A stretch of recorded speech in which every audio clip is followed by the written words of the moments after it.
మీ ఎలాంటి వ్యాపార ప్రకటనలకైనా వెంటనే మా ఛానల్ సంప్రదించండి.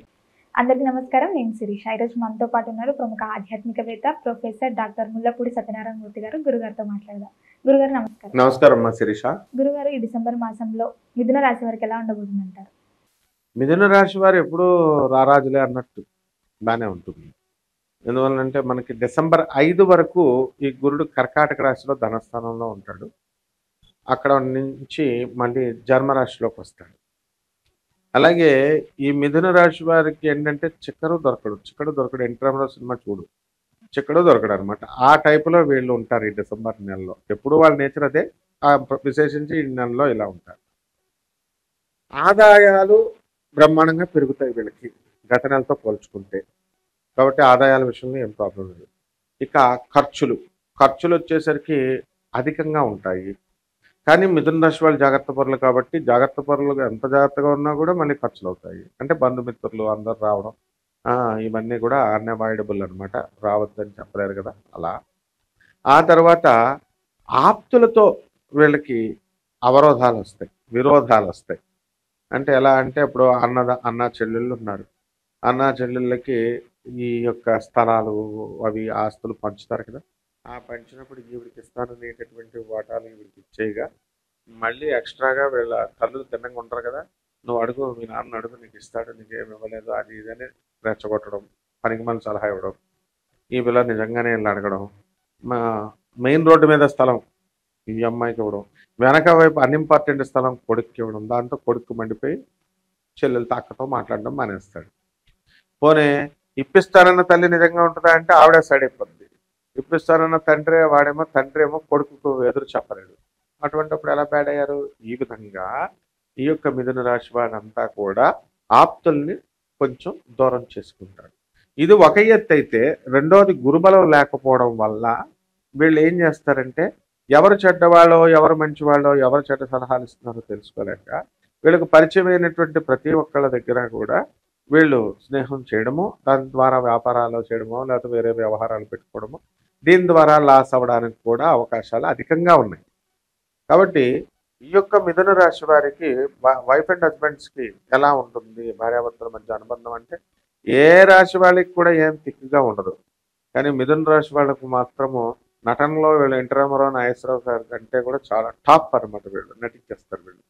కాబట్టి వీళ్ళ సంసారాల విషయంలో వాళ్ళకి ఇష్టం ఉన్నా లేకపోయినా లోపల ఆ బయట కోపం ఉన్నా లేకపోయినా ఆ బయట చెప్పుకోలేక ఎలాగో కాంప్రమైజ్ అయ్యి బయటకి ముందుకు వెళ్ళిపోతూ ఉంటారు మిథున రాశి వాళ్ళు. అదే మిగతా రాశి వాళ్ళు అయితే కోర్టులకు వెళ్ళిపోవడం, కొట్లాటలు, ఫైటింగ్లు చేసుకోవడం ఇలా జరుగుతూ ఉంటాయి. అలాగే మిథున రాశి విద్యార్థులను మనం తీసుకున్నప్పుడు ఈ విద్యార్థులు చాలా ఎక్కువగా కష్టపడి చదవాలి. ఎందుకంటే గురుబలం తక్కువగా ఉంది. అలాగే ఈ రాశి వారికి మా క్యాంపస్ ఇంటర్వ్యూస్ ఇదైతే జాబులు రావాలి కదా. మరి ఆ ఇంటర్వ్యూస్లో మరి మాకు జాబులు వస్తాయా రావా అండి అనుకునేటటువంటి వాళ్ళందరికీ కూడా ఉద్యోగాల విషయంలో ఏం ప్రాబ్లం లేదు. అలాగే విదేశాలకు వెళ్ళాలండి, మేము ఇతర ప్రాంతాలకు వెళ్ళి ఎంజాయ్ చేయాలండి అనుకునే ఒక బ్యాచ్ ఉంటుంది. విదేశాలకు వెళ్ళి మేము ఉద్యోగాలు చేయాలండి అనే బ్యాచ్ ఒకటి ఉంటుంది. మొత్తం మీద వీళ్ళ యొక్క కోరికలు అనేటటువంటివి తీరడానికి అవకాశాలు అధికంగా ఉన్నాయి. కాబట్టి ఈ మిథున రాశి వాళ్ళు అన్ని విధాలుగా కూడా మనం ఓవరాల్గా బాగానే ఉందని చెప్పాలా. నిజమైనటువంటి స్నేహితులను పోగొట్టుకుంటారు. అలాగే నిజమైనటువంటి బ్రదర్స్, మంచి అన్నదమ్ములు వాళ్ళతో విరోధాలు తెచ్చుకుంటారు. ఉద్యోగ వ్యవస్థలో ఉన్న వాళ్ళకి ఎలా ఉండబోతుంది అంటారు? ఎవరైనా ఉద్యోగం మారాలనుకుంటే అసలు ఈ మాసంలో మారొచ్చు అంటారా? ఉద్యోగాల్లో మనకి ధనము అనేటటువంటిది డిసెంబర్ 5 వరకు బాగుంటుంది.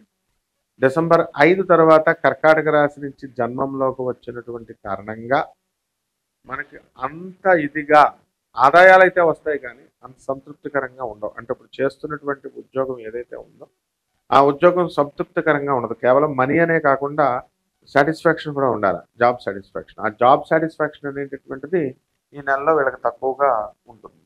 అయితే వీళ్ళు ఈ యొక్క మిథున రాశి వాళ్ళకి మనకి గురుడు మెయిన్ రాజ్యాధిపతి అయినటువంటి ఆ యొక్క గురుడు మనకి అంత స్ట్రాంగ్గా లేడు. కాబట్టి డెఫినెట్గా ఉద్యోగం మారాలి అనేటటువంటి ప్రపోజల్ వస్తుంది.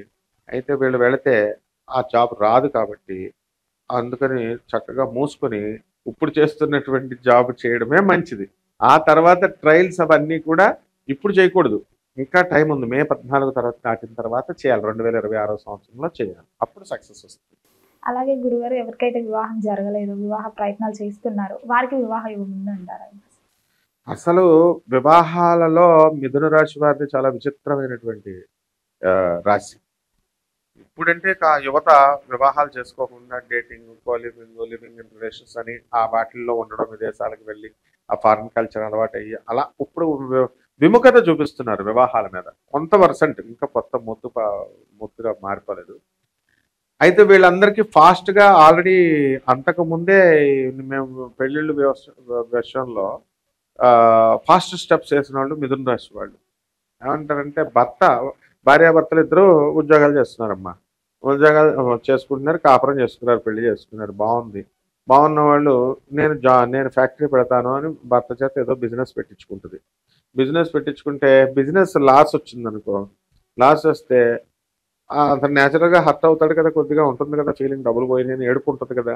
అదేదో ఏడుస్తుంటే నోరు మూసుకొని ఉండొచ్చు కదా ఈ అమ్మాయి. వెళ్ళి నా వల్ల అయిందా, నా వల్ల ఫీల్ అవుతున్నావా, మనం విడిపోదామా అని వాడికి లేనిపోని థాట్స్ అన్నీ ఇచ్చి, లేనిపోని ప్రపోజల్స్ అన్నీ ఇచ్చి, నిజంగానే సరదాగా చేసినటువంటి ప్రపోజలు నిజంగానే సీరియస్ అయినటువంటి కేసెస్ ఉన్నాయి. కాబట్టి ఆ విధంగా ఈ యొక్క మిథున రాశి వాళ్ళు ఈ బ్రెయిన్లెస్గా ప్రవర్తించడం అంటారు దీన్ని. కాబట్టి పెళ్ళిళ్ళు కానటువంటి వాళ్ళకి ఇప్పుడు వివాహాలు ఈ సంవత్సరంలో అవ్వవు. వివాహాలు మ్యాచెస్కి వెళ్ళి కూర్చొని కుదుర్చుకొని ఉంచుకుంటారు అంతే. ఇంకా కొంచెం టైం ఉందన్నమాట వీళ్ళకి వివాహాలు అవ్వడానికి. అలాగే సంతానం, నెక్స్ట్ సంతానం కూడా కలగదన్నమాట వీళ్ళకి. ఎప్పుడైతే ఎన్నో సంవత్సరాలుగా 14 సంవత్సరాల నుంచి మాకు పెళ్ళి అవ్వట్లేదండి ఇలా వెయిట్ చేసేవాళ్ళంతా కూడా వెయిట్ చేస్తూ ఉన్నారు. అయితే మనం ఇవన్నీ కూడా గోచార రీత్యా మనం చెప్తున్నాం కాబట్టి కోటాను కోట్ల మందిని కామన్ ప్లాట్ఫారం మీద చెప్పబడేటటువంటి శాస్త్రం ఇది. కాబట్టి ఇప్పుడు మనం అది కాకుండా ఏం తీసుకోవాలి వీళ్ళు అంటే, మనం వ్యక్తిగత జాతకాలు తీసుకోవాలి. వీళ్ళ డేట్ ఆఫ్ బర్త్ని బట్టి, టైమింగ్ని బట్టి జాగ్రత్తగా మనం చూడాలి. చూసిన తర్వాత నాసా రిపోర్ట్స్ని బట్టి వచ్చేటటువంటి రీడింగ్స్ని బట్టి దాన్ని మోడర్న్ సైన్స్ని అలాగే ప్రాచీనమైనటువంటి జ్యోతిష్ శాస్త్రాన్ని అన్నింటిని మిళితం చేసి జాగ్రత్తగా అబ్జర్వ్ చేయాలి. మనం అలా కనుక వీళ్ళు చెప్పించుకోకుండా జ్యోతిష్యుడికి డబ్బులు ఎందుకు ఇవ్వడం అని చెప్పేసి సొంత కవిత్వాలు చేసి కోట్ల రూపాయలు ఖర్చు పెట్టి పెళ్లి చేస్తారు. జ్యోతిష్కుడికి ఆఫ్టర్ ఆల్ కొంత డబ్బులు ఇవ్వడానికి ఎగ్గొట్టాలని ఏమవుతున్నది, లాస్ట్ డైవర్స్ల వరకు వెళ్తున్నారు. వివాహం చేసిందంతా వేస్టే కదా. ఆ విధంగా కాకుండా వీళ్ళు డెఫినెట్గా వీటిని సీరియస్గా తీసుకోవాలి. కొంతమంది ఒక బ్యాచ్ ఉంటారు, మేము జ్యోతిషాలను నమ్మం కానీ బ్యాచ్ ఎందుకు చేసుకోవాలనుకుంటున్నాం అంటారు. ఈ బ్యాచ్ మనం నమ్మినా నమ్మకపోయినా మనం నడుము రగ్గొట్టి ఎప్పుడు ఏది జరగాలో అది జరిగించేదే గ్రహాలు. ఆ గ్రహాలే భగవత్ స్వరూపం, అదే జ్యోతిష్యం. కాబట్టి జాగ్రత్తగా ఇటువంటి వాళ్ళు పరిహారాలు ఏం చేసుకోవాలంటే, ఈ యొక్క మిథున రాశి వారికి మనకి గురుబలం లేదు కాబట్టి గురు జపం చేసుకోవాలా, గురు స్తోత్రాలు చదవాలా. గురువుకి కిలోంపావు శనగల్ని పసుపు రంగు వస్త్రాలను ఇచ్చి పేద బ్రాహ్మణకి మనము గురువారం నాడు ఉదయం తెల్లవారుజాము 3 గంటలకు ఇవ్వాలి.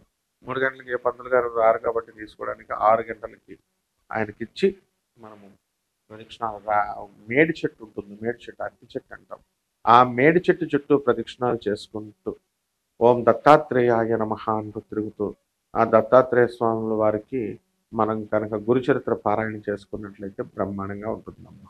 మొత్తం మీద గురుగారు ఈ డిసెంబర్ మాసంలో మిథున రాశి వారికి ఎలా ఉండబోతుంది, ఎలాంటి జాగ్రత్తలు తీసుకోవాలి, ఏ దైవాన్ని పూజించాలి, ఎలాంటి పరిహారాలు చేసుకోవాలో తెలియజేసినందుకు ధన్యవాదాలు. ధన్యవాదాలు.